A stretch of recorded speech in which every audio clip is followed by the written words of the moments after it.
Vítajte pri našom ďalšom vlogu, tentoraz z Českého Mikulova. V tomto videu uvidíte, kde sme bývali, náš peší výlet na Svatý Kopeček, cyklovýlety v okolí Lednicko-Valtického areálu a krátku prechádzku centrom Mikulova.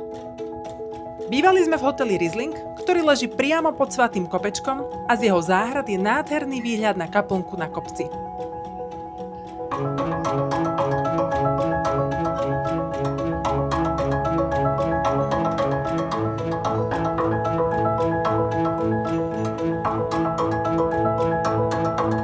Hotel má moderné, útulné izby, veľkú záhradu s posedením medzi vinicami, detský kútik a reštauráciu, kde si môžete vychutnať lokálne vína a regionálnu kuchyňu. Je to ideálne miesto, ak chcete spojiť pohodlné ubytovanie s vínom a autentickou atmosférou Mikulova.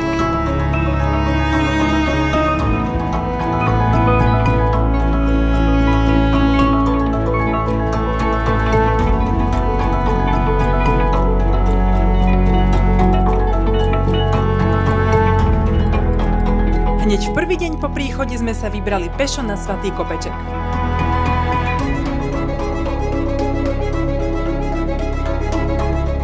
Je to jeden z najznámejších symbolov Mikulova, pútnické miesto s krížovou cestou a barokovou kaplnkou svätého Šebastiána, ktorú vidno z diaľky už pri príchode do mesta.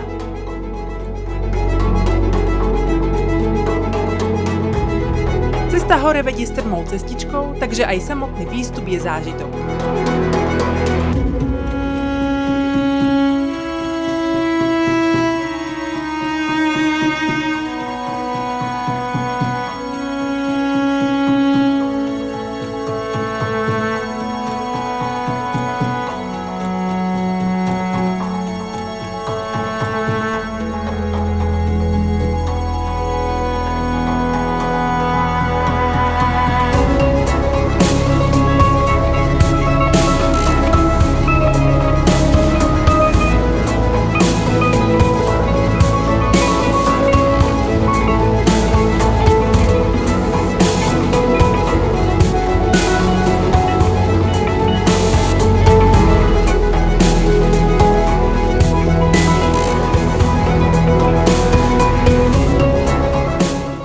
Hore nás čakala pokojná atmosféra, zaujímavá sakrálna architektúra a hlavne nádherné výhľady na Mikulov, Pálavu a okolitú krajinu.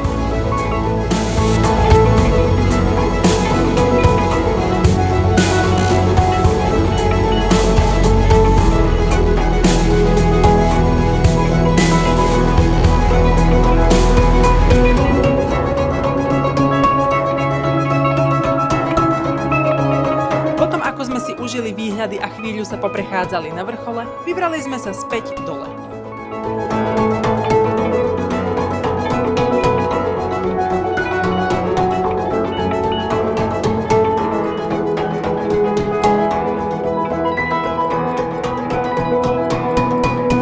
Po návrate nás ešte osviežil príjemný dážď a deň sme zakončili večerou v hotelovej reštaurácii.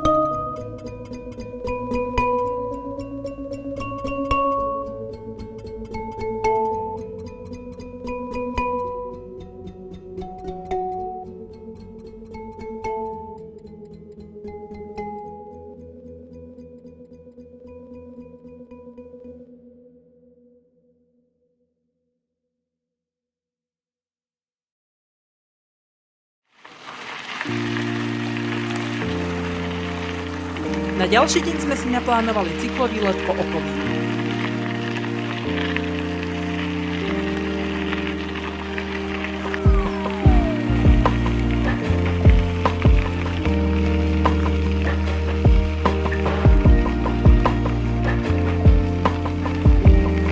Trasa viedla z Valtíc cez Vinohrady ku kaplnke svätého Huberta, malej loveckej kaplnke venovanej patrónovi poľovníkov, ukrytej medzi lesmi a vinohradmi, kde sme si užili ticho a výhľady na typickú moravskú krajinu.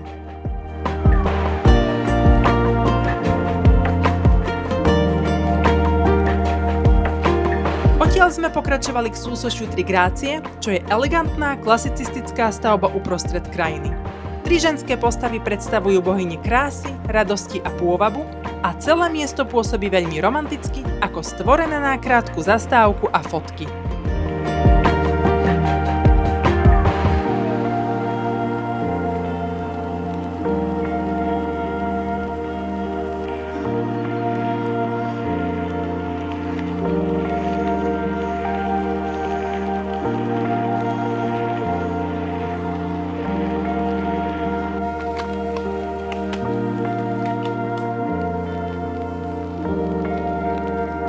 Ďalej sme pokračovali k vyhliadkovej veži pri Lednickej kolonáde, odkiaľ sú pekné výhľady na roviny, lesy a vodné plochy Lednicko-Valtického areálu.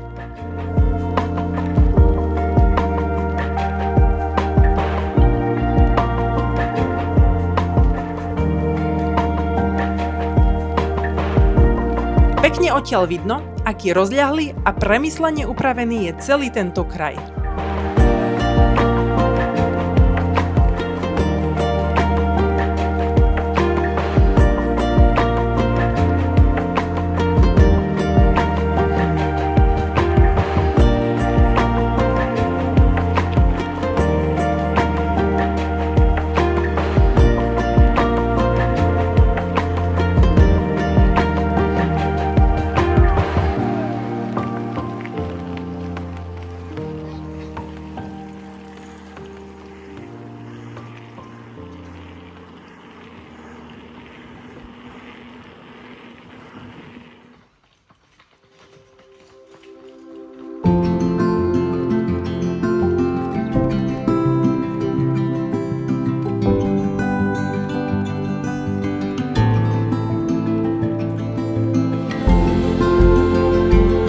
Ďalším bodom na trase bol Janohrad.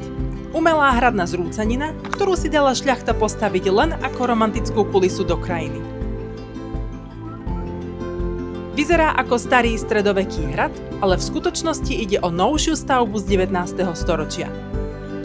Tu sme si dali pauzu, oddych, desiatu a chvíľu si užili atmosféru pri rieke Die.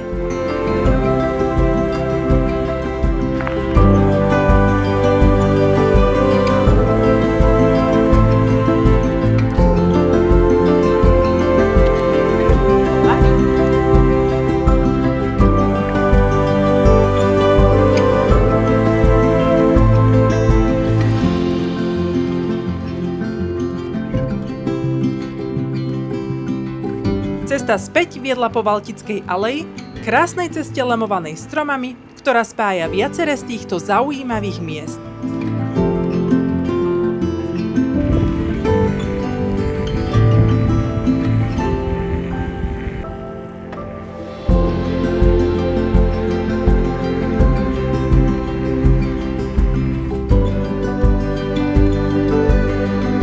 Pri zámku Břeclav sme sa postupne vracali späť do Valtíc, kde sme si dali neskorý obed a doplnili energiu po celodennom bicyklovaní.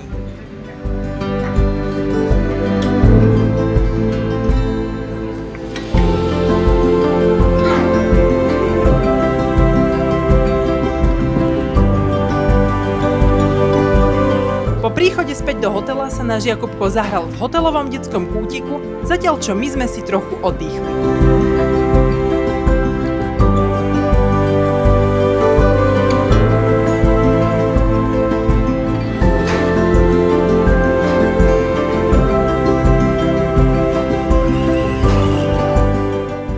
Zakončili večerou a pohľadom na Svatý kopeček, ktorý nás sprevádzal počas celého pobytu.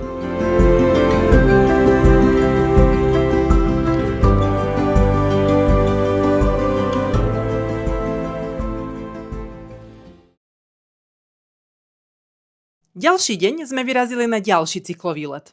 Opäť z Valtíc a opäť to bol príjemný cyklookruh. Zastavili sme sa pri hraničnom zámku, prešli sme popri rybničnom zámočku a loveckom zámočku, ktoré krásne dotvárajú typickú atmosféru Lednicko-Valtického areálu.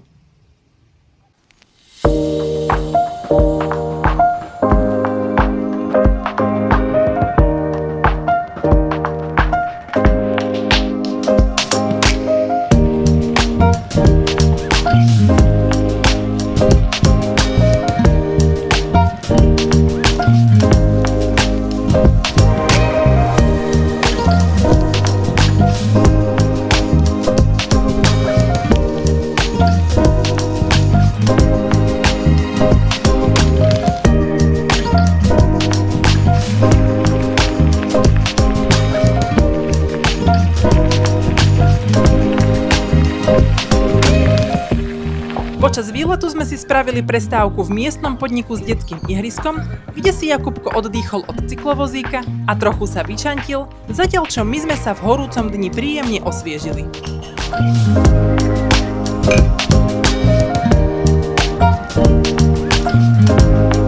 Odtiaľ sme pokračovali k rozhľadni Dalibor.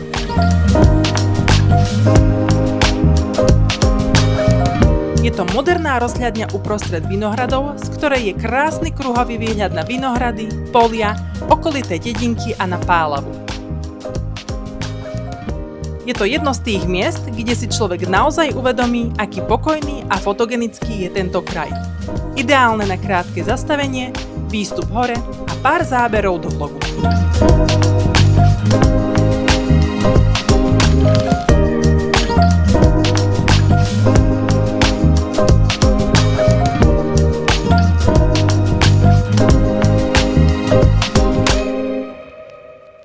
Potom sme sa už len vrátili späť do hotela a užili si posledný večer v Mikulove. V deň odchodu domov sme sa ešte zastavili v centre Mikulova. Prešli sme sa historickým námestím, pozreli sme si hrad zvonku, jeho záhrady a užili si výhľad na mesto.